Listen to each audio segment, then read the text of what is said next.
Hi everyone, my name is Kira Atashkarian. I am your host from the Sellhound affiliate team, and today I am joined by Adam Jones. Some of you may know him from his YouTube channel and podcast, BaldyPal Picking. Thank you so much for joining us. Well, absolutely. Thanks for inviting me. I do appreciate it. So to get us started, I would love to hear a little bit from you about your resale journey. So just in terms of how many years you've been reselling, how you got your start, and kind of what path brought you to where you are now. Sure. I began reselling about 7 years ago, and it was a really good friend of mine who got me started on reselling because we worked together at the same 9 to 5 company here in Columbus, Georgia. And we were out on our lunch break one day, and he asked me if I wouldn't mind stopping at Goodwill. And it just caught me by surprise. I didn't expect him to say, "What do you want to stop at Goodwill?" And so I asked him why, and he literally started telling me the story of how he picks up stuff from Goodwill and will turn it over on eBay to make a profit for it. And it just fancied my attention, and it really got me hooked really quick. And so here we are 7 years later, and I'm addicted to it, making YouTube videos, making several sales per month. Annual income has increased quite a bit. So we're doing pretty good. So you mentioned that you've kind of increased over time. Was there something that, like some kind of tool or new business model that you noticed really helped that, like was the driving force to that growth? The driving force really had to come from within. It had to be, if you want to make something of this, you have to put the effort into it. And I got the tools that I used were free tools simply because I was making the money to do, make extra car payments and do the fun hobby stuff. Right. This is a side hustle for me, resell part-time. And so when I started getting into the tools, using more tools, I utilize things such as Google Sheets for Excel, for the Excel feature. And for the YouTube side of the world, I use some apps on my phone. I use my phone for a lot of the YouTube stuff. But the number one tool is my spreadsheet where I track all of my sales. Gotcha. Was there anyone that really influenced you getting started? So it was your friend who first brought you into it and kind of introduced you to the world of reselling. Once you started off on your own, was there anyone that you looked to, anything that you listened to, any podcasts that you watch, kind of like you offer to people now? Was there someone who helped you? Sure. There were not as many YouTube resellers 7 years ago when I got started as there is today. And though there are some big names out there, there's the Craigslist Hunter, there's Rally Roots, some big names that most people probably come across when they just do a simple Google search on reselling or eBay.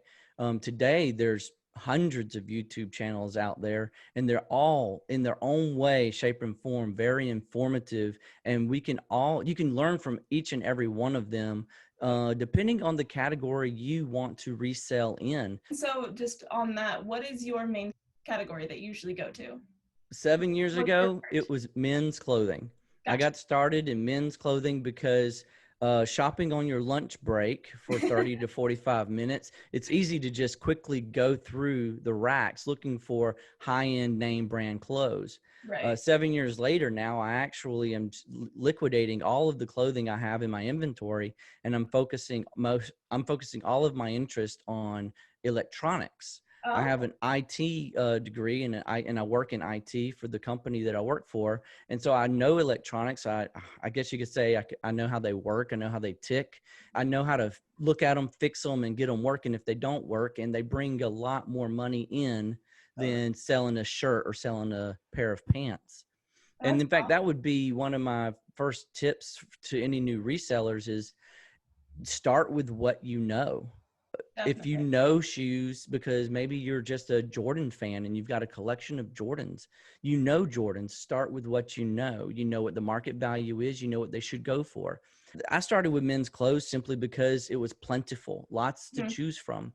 But when you buy a shirt for $4 and sell it for $20, you've got to do that a lot more often to make good money reselling. and I have little time because I do it as part-time. I probably only put a total of about 10 hours per week into my reselling. And last year I made an extra 17,000 Wow. part-time. So it pays off. It Yeah. does pay off when you put the time and effort into it. This year I'm focusing on bigger product that brings a bigger dollar per sale. Okay. Not as many products will be listed, but for every sale, I'm going to make at least 3 times more than I would if I had just sold a polo shirt instead. That's awesome. That's really a great piece of advice to kind of tie in what you already know to what you're trying to do in the future. I think that's going to help a lot of people for sure. Absolutely.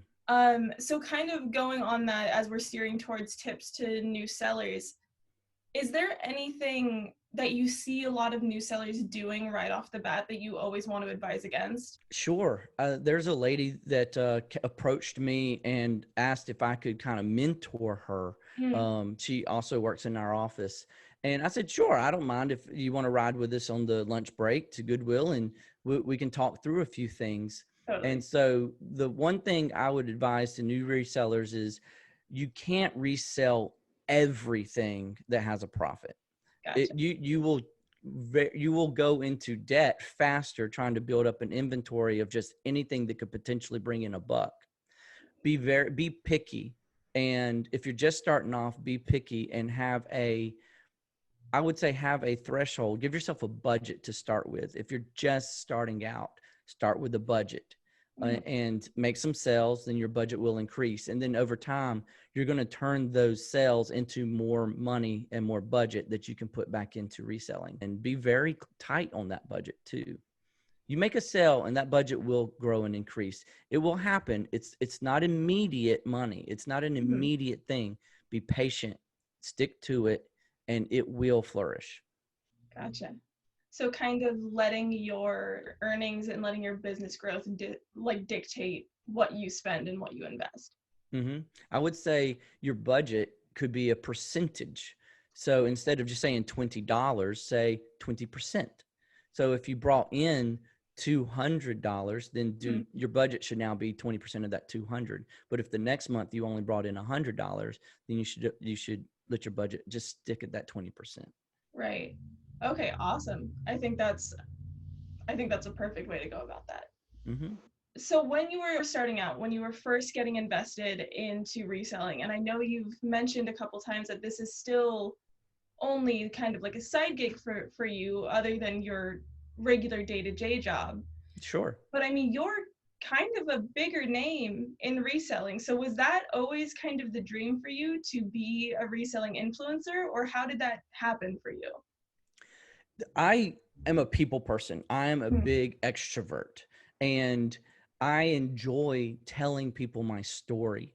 I enjoy sharing the great treasures that I found on my lunch break. Yeah. I don't necessarily live with people who enjoy hearing those stories. So that's why I reach out to YouTube to tell those stories and found the community online.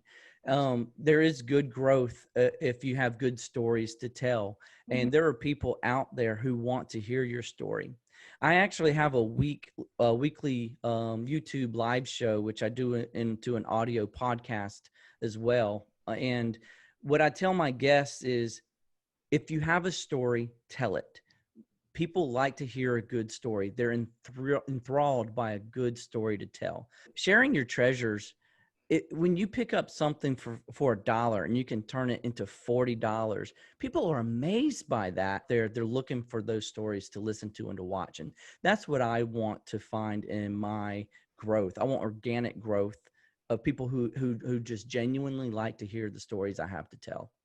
That's awesome. And I bet it makes it even more rewarding when you find those little treasures that you get for a couple bucks and sell for like tens of dollars or even hundreds of dollars. Like sharing that with somebody and having that reaction.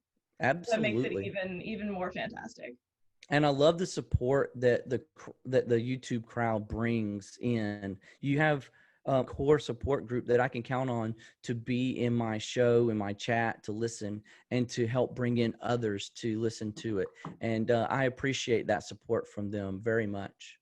Totally. Totally. The reselling community is a great place for that, for sure. Hmm. So I can tell Um, you a story real quick if Please. you want to hear Yeah, one. absolutely. So you could spend $4 on a shirt that could turn over easily for $20, or you could spend $10 on a computer you could easily flip for $200. So Okay. which one of the two would you be most inclined to try to resell yourself? Exactly. The Yeah. $200 laptop. And it does. And you know what? Even though I have an IT mind, and I think I know how computers think, I know how they work, Mhm. they change on an annual basis. IT is always changing. The computers are changing, the internet's changing, your cell phones are changing every year. I don't know how to factory reset or fix every single computer that's out there, but guess where I learned how to do it? YouTube. YouTube is for almost anything and everything you want to be able to do, including Oh, yeah. learning how to resell. There's things videos you can watch that will teach you how to do that. I used to have another channel where I would review Android phones, and Okay. so that's how I got into YouTube side of the house.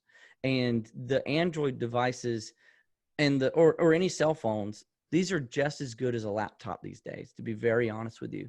100% of my YouTube, okay, 98% of my YouTube takes place on this cell phone, from the means of I film my videos on here. It's all done from your cell phone? I film my videos on my cell phone or on my GoPro. I edit on my cell phone. I make thumbnails on my cell phone. I do it all on my cell phone. And Wow. you you don't have to have the best computer in the world to be able to do any of this stuff. But I bet you've probably got a really good cell phone. Lots of people have iPhones, Yeah. and those are strong enough to do any type of video editing. Their cameras these days are great in cell phones. If you just wanted to start reselling, all you need is your cell phone. The cameras are great. Set up a corner in your room with a Mhm. two pieces of white poster board, one on the back, one on the table, and start taking pictures and listing from your cell phone. You don't need to go get a DSLR camera that costs $600. Yeah. You don't have to go get a whole bunch of lighting equipment that costs another $200. Right. Just start with your cell phone, and that's the way you're going to get off the floor in your resale business. There's a customer out there for everything. Totally. If there's a chance that you get interest by looking at it in a Goodwill store, there's a really, really good chance that somebody's out there willing to pay more money for it who has the same interest as you. Mhm. Yeah, just start on your cell phone. I mean, everybody's got, like you said, like a little computer in their pocket. I mean, great Hmm. camera quality, and as long as you have, somewhere, even just a white wall that you can hang something up and it's plain background, you're good to go. Yep. Yeah. Early on, I had a 3M sticky hook on the side of my closet door. I would just hang the shirt on the 3M hook, Mm, take the pictures, and then swap it out for the next thing on the hook, because I didn't have a table or a wall or anything else, yeah. but it worked. I used to use when I was first starting out, I would just lay a sheet on the floor, just a white sheet on the floor, Hmm. and just do it that way. That Just works too. repurposed an old sheet. Hmm. Worked wonders. Well, fantastic. I want to thank you again for sharing your knowledge and kind of taking us through your journey. Um, Absolutely. so thank you again, Adam Jones from BaldyPal Picking, for joining us today. Is there anything, any shout outs that you want to do, any events coming up or shows that you want to plug? Uh, Sure. Uh, BaldyPal picking. Also, you can find it easy at the URL baldypal.com. And that goes straight to my YouTube channel. On Instagram, it's BaldyPal picking. Follow me if you want to see all the great sales on a daily basis. And one thing I do for all of my followers and all of my subscribers is I tell the truth. I do not hide the money. If I made only $2 on an item because it was a bad purchase, I tell you, stay away from this item. It's a bad purchase. And that way, and hopefully you can learn from my mistakes, or you could learn from my wins as well. And if you see something like that out in the wild, you can look for it and pick it up as well. that's fantastic. Well, thank you so much again. And thank you all for joining us. Keep checking in, and we'll be having a lot more of these videos coming up pretty soon.